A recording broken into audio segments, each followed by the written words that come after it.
to the boy who carries a home on his back. You do not know speed, but how to feed other mouths other than yours. Your neck is wearing heavy bruises.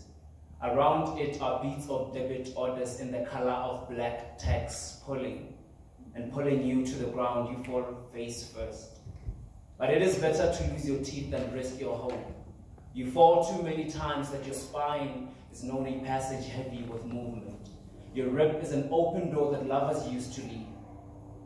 Ground flirts with your teeth, until we found it hard to smile to your lovers. Your teeth are gold. A shovel of paycheck digs into your mouth for a smile. Your tears are dust. People see storms when you cry, but know this. You are a desert drawing a castle on its shoulders. All this crying is a sign that you are building. Melanin holds the color we know how to build on. Maybe that is why you have a home on your back. To the boy who carries a home on his back like a snail. This is how heartbeats become the gravity of homes carried by boys like you.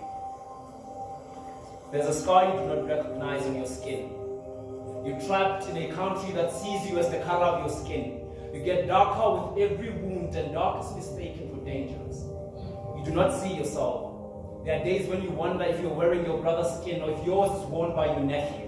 Your brother comes back home with a wound. You wonder who was bleeding in your family. You all know how to hide your bleeding. You hold your breath the same way you hide your bleeding, and no one notices. It has become a norm, hurting without showing pain. Your smile gets wider with every wound. Some wounds have become a table where your friends put words like handsome and strong when they speak of you. But strong things still break, don't they? Even rocks are split by a gentle, persistent stream. What doesn't kill you won't always make you stronger. It might be looking for places to start the cutting. Places like your mind, making you mistaken your breathing for bleeding. You now see your scars as a late period. Their bodies that scar to a point, their complexion looks like a continent drowning in an ocean of their scars. So you wear your brother's skin, and your nephew wears yours. You wonder whether or not to wear your nephew when the city gets too cold. Wish for him to see that there are places far more beautiful than your smile. You also fear the possibility of him not smiling again. So you all make each other's lessons a member of the family. You wonder if you've ever seen yourself. You wonder if closing your eyes will make you disappear, but you will still be here, in front of others, carrying their heavy bodies on your weak eyelids. You fall asleep often. Your little brother falls face first in front of you, and your mother shouts at you for being careless. You now see the possibility and the responsibility of carrying others other than yourself. You wonder how heavy you must be. With all these things on your skin, in your hands, on your tongue, and on your eyelids at age 25, you realize what insomnia really is. It is keeping your eyes wide open to avoid your loved ones from falling. It is looking for yourself every night.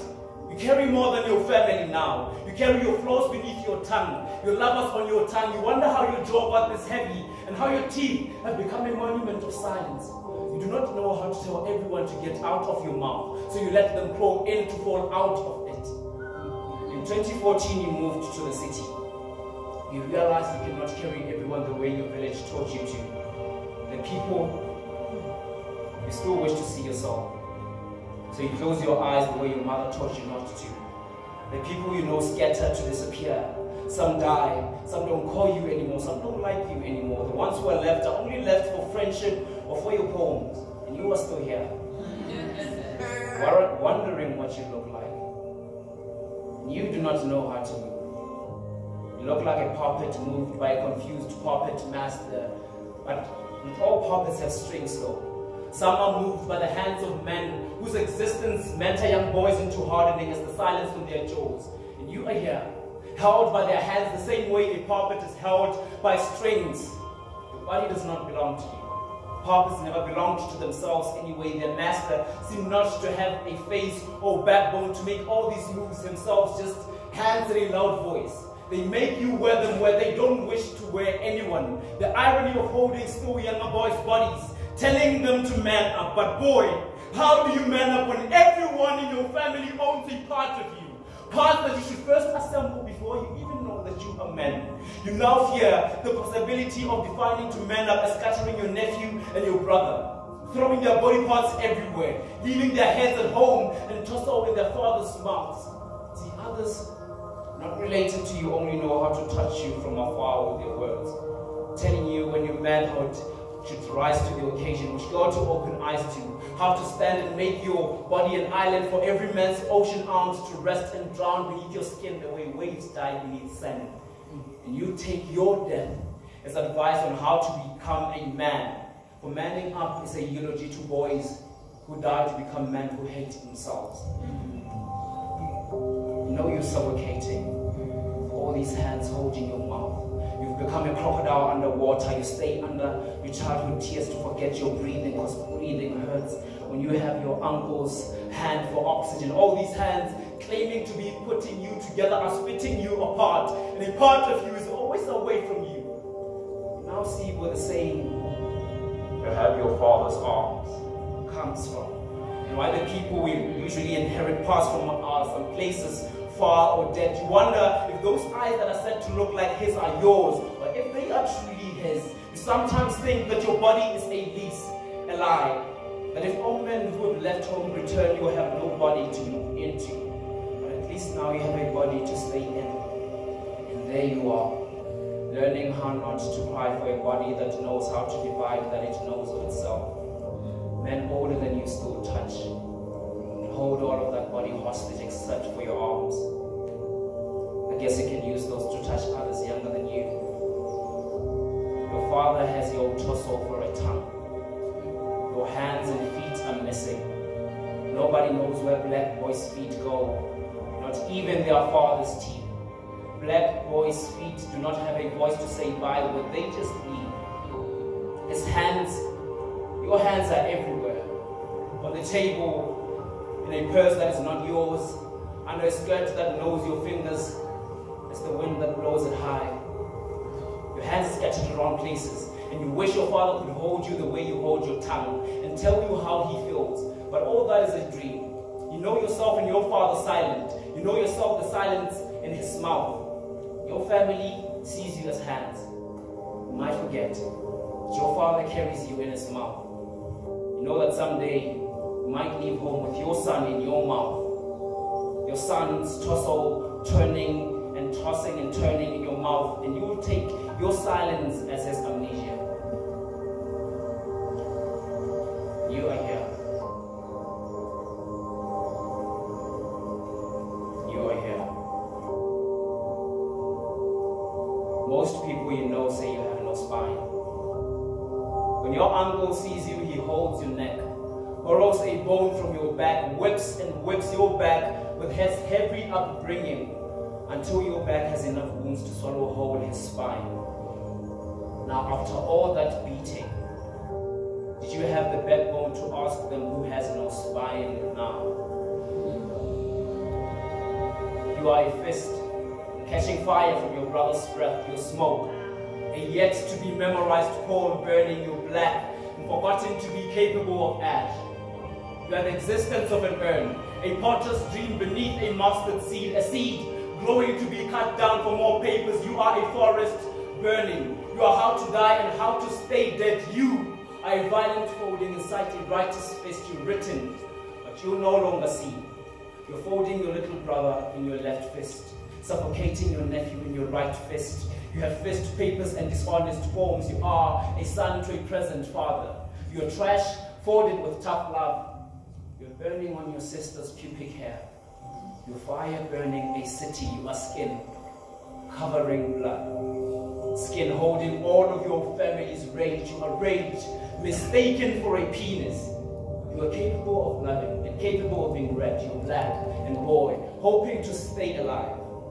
At least until your father opens you to read that there are more ways to be man than burning. You are paper burning. You are tears flowing to fists, that the fire does not reach the written parts of you. You are paper turned into a lighter. And it is midday. As our leaves fold themselves into fists to fight the heat, and beneath those bronchioles, light and shade share a pair of lungs.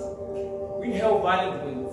The crevice on our fingers, they hide memories that choke in history books, so we dance before closed libraries with open wounds and throats that clutch clutch on our voices like daggers in a hand. It's a sword fight within us. Blood turning our arms into iron, red ground that cannot be slowed during the war in our lungs. Our fists forces ideas into places our voices could have reached. Like an ear, we fail to move our bodies. We are blown by the breath of our delinquent spine and schoolmates, sneezing on our light shoulders and dancing our fists into dancing on another brother's face. Other sons heated hatred folds our fists into dancing, into drying with blood. So we punch in the wind, sometimes in a face. We collapse with the walls of our houses. We are men made of storms. We are storms blaming the wind when we find sand in our open mouths. We spit it out when it is too late. Too late to say to our brothers that we are sorry, for other ears have been beaten to a point of no hearing. We are a full moon in waste, swallowing sand castles, leaving scars wet on battlefields, our arms as syringes drawing out blood. The kind of medicine taught on the streets, where anger is a diploma signed with PPK on a straight line to genital. But our mothers too have been farmers of our arms and rage. They have beat our tears out of us, throwing syllables as pebbles at our glassy throats and eyes broken. Those know how to hold water. They always run dry. And we have been looking for our tears in other people's eyes. We are a beginning, trying to find its tail by brushing off everyone crying on their burning shoulders. We still haven't found ourselves. We find ourselves under the sun, with fists folding into poisonous flowers and tears that have run dry. But how do you end a poem about violence? And that violence continues even after your last stanza. I guess all I would have just said is that in this generation, loose arms are not safe, hanging on a black boy's butt.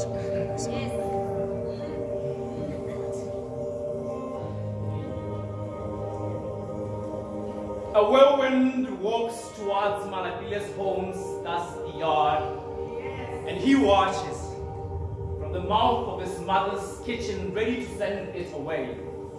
So he's taught how to point at hearts whirlwinds to signal his family's unwelcoming of unclean air.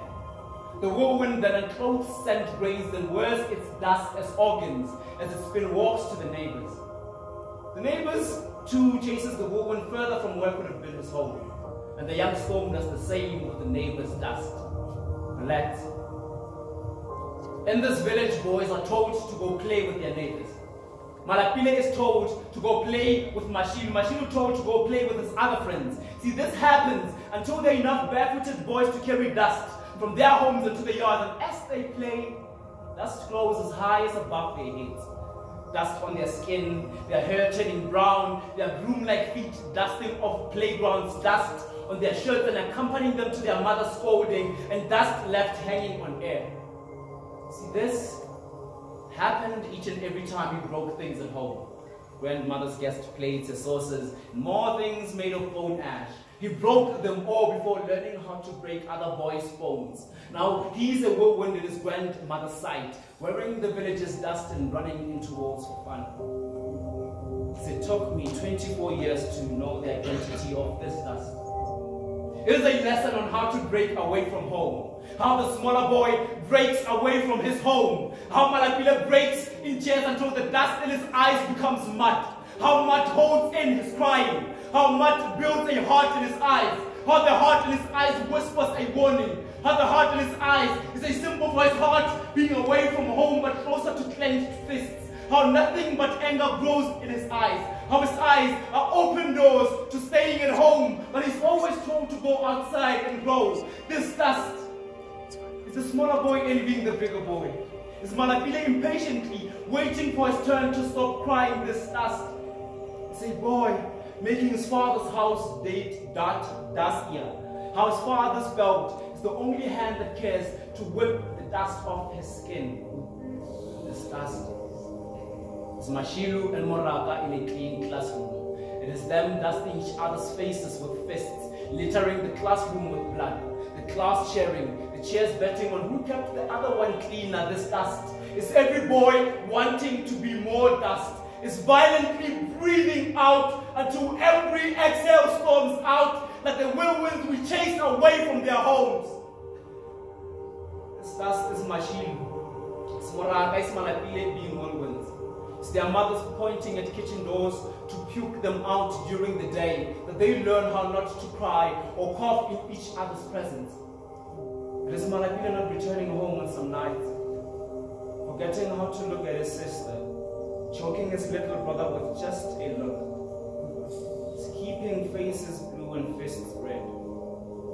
It is every boy away from their home, but all were wending towards each other's homes. Now this, yeah, is a story of how it took a village to raise a stone.